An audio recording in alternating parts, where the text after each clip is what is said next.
All right, diving in again with another deep dive. And today we're kind of tackling something I think we all struggle with, this idea that all things work together for good for those, who love God. We all know that verse, Romans 8.28. But we're going to look at it through the lens of this excerpt, The Greatest Deception. Do all things really work together? And this is part 1, the victim. Wow, that title. Right. It's pretty powerful. It makes you wonder if instead of being helped by this plan of God's, if maybe we're actually victims. Yeah, for sure. It really sets us up to think differently about this, doesn't it? And that's what the source author really wants, to confront why, if God's so good and in control, why do we go through all this suffering? And things don't always seem to go the way we think they should, even when we're praying about it. So, okay, the source really leans into this feeling of being a victim. I mean, they use some powerful imagery. They say that trusting Romans 8.28, it's like some rigged game. Yeah. They even compare it to being in a manipulative relationship. Yeah. And they use all these words like spinning carousels and tornadoes that come out of nowhere, broken needles. Mm-hmm. It's really trying to get at that feeling of when you have faith, but things still fall apart, Yeah, totally. And it seems like what they're getting at is this deep human need to feel like we have control. To feel like we can predict things. We want to think that if we follow the rules, if we love God enough, then life is going to be smooth sailing. Yeah. But life just isn't like that. It's messy, and sometimes even when we have the strongest faith, it doesn't protect us from bad things happening. And that's where the source gets really frustrated, I think. The question, why wouldn't God just immediately fix things or just make it really clear, what the answer to our prayer is? They even bring up the story of Lazarus. And they say it would have been way more compassionate if God had just not let Lazarus die in the first place. Right. Rather than bringing him back after everybody was already mourning for days. Yeah, I get that. I mean, just avoiding the pain altogether, it does seem kinder. At least, to us as humans. Right. But the thing is, we're trying to understand, God's perspective, and he's on a totally different time scale, And he has a purpose that we might not be able to wrap our heads around. The idea of divine timing, it's a big thing in how we understand the Bible. It basically says that God's plan is going along according to, a bigger wisdom, a wisdom that we don't always get because we're, just human. Okay, so are you saying that we just have to blindly trust that everything will work out, even if right now it seems totally bad? I wouldn't say blindly. It's more like Romans 8.28 is asking us to trust, even when we don't have all the answers. Remember that this verse, it's part of a bigger section about hope and hanging on, keeping your faith when things are hard. Yeah. Okay, but the source also points out something that really tripped me up, which is that the promise in Romans 8.28, it has this condition to it. It's only for those who love God, right? So that brings up some tough questions. Does how much we love God decide how much good stuff happens in our lives? Mm-hmm. And how do we even measure that love? It starts to feel, I don't know, like some kind of spiritual bargain or something. You're right. That is tricky. It's a point that a lot of theologians, a lot of people who believe, they really wrestle with it. Because when we see love for God as a transaction, that can really mess up how we see our relationship with God. Yeah, it's not about earning points or trying to manipulate God into doing what we want. It's more about trying to understand his purpose. Yeah. Trying to get in sync with what he wants, even when it's hard. Because the good that Romans 8.28 talks about, it might not always be what we want or expect right now. Okay, that makes sense. But I'm still stuck on the who part. Who does this promise apply to? The source really focuses on that too. If it's just for people who love God, what about the people who haven't found faith yet, Or the people who, doubt even if they want to believe? Are they just left out of this working together for good thing? Man, that's a big question, isn't it? It goes right to the heart of God's grace and how he deals with us humans. There are lots of different views on this. Some people say that God's love is for everyone no matter what they believe. Mm-hmm. Others say that you have to have faith to really experience the full impact of God's promises. So no easy answers there, huh?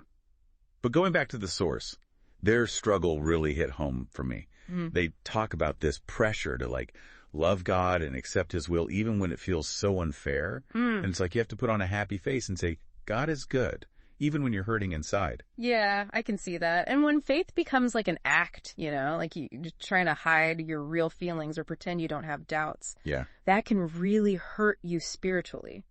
Real faith, it has room for all of our emotions, even the negative ones.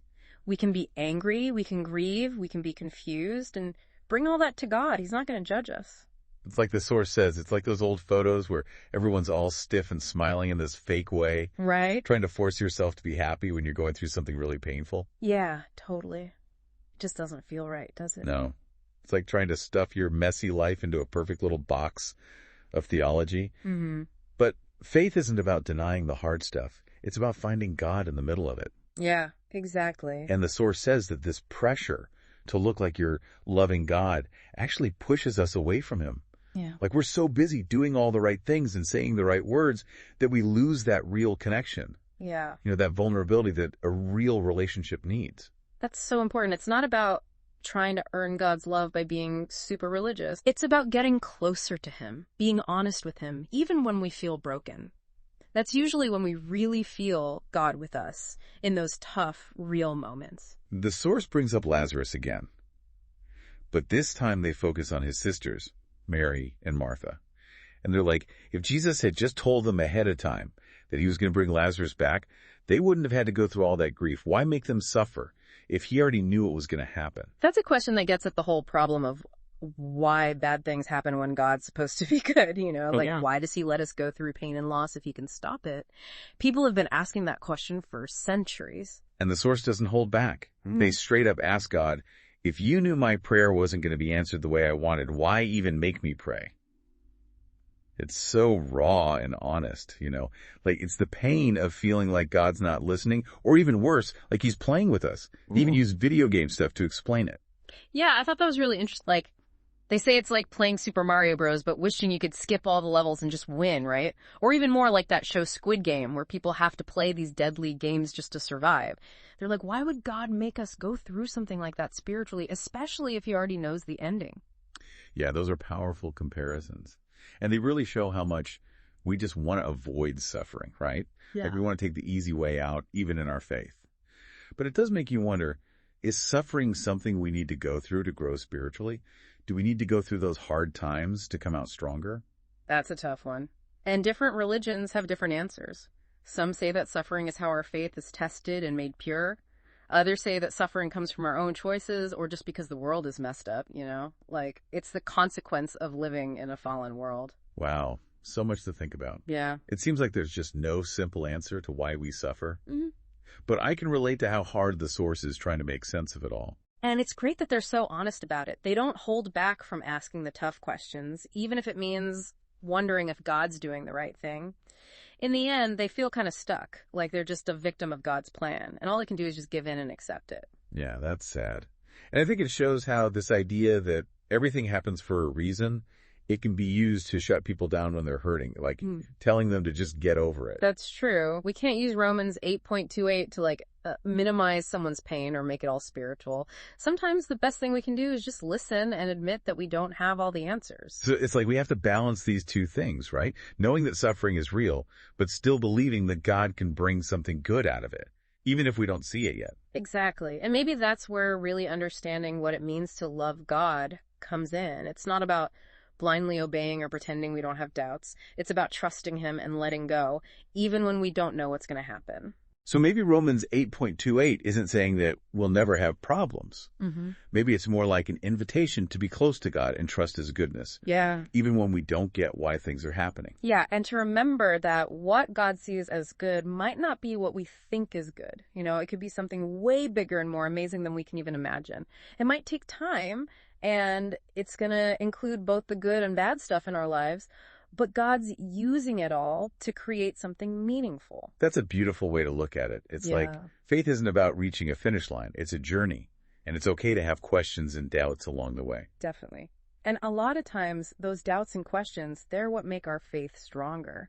So, as we finish up this deep dive into Romans 8.28, I think the challenge for all of us is to live with that tension, to see the pain in the world, but also hold on to the hope that God can redeem it, to accept that we don't always understand God's plan, but still believe that he's good. It's about questioning and trusting at the same time, giving in to God, but also hanging on, knowing that even when we're confused, God's still working things out for good for those who love him. It takes guts and honesty to walk that path, and a willingness to face the unknown, but it's a journey worth taking. Thanks for joining us on this deep dive, everybody. We'll see you next time with another awesome topic to explore. Until then, keep searching, keep asking questions, and keep diving deep.